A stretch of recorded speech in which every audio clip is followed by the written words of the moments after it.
கோலி talk Kollywood news. July 1 Singapore பறக்கும் Remo team. Sivakarthikeyan, Keerthy Suresh நடிச்சிருக்கும் படம் ரெமோ. பாக்யராஜ் கண்ணன் புதுமுகம் இயக்கியிருக்காரு.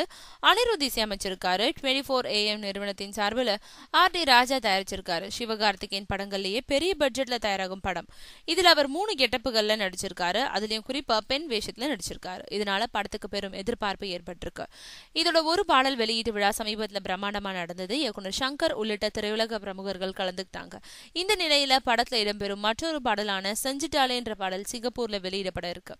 அங்கு வருகிற ஜூலை 1ஆம் தேதி நடக்கும் தென்னிந்திய சர்வதேச சினிமா விருது வழங்கும் விழாவில் வெளியிடப்படுது. இதுக்காக சிவகார்த்திகேயன், கீர்த்தி சுரேஷ், தயாரிப்பாளர் ராஜா, ஒளிப்பதிவாளர் ரசூல் பூக்குட்டி, காமெடி நடிகர் சதீஷ், இயக்குனர் பாக்யராஜ் கண்ணன் ஆகியோர் சிங்கப்பூர் போறாங்க.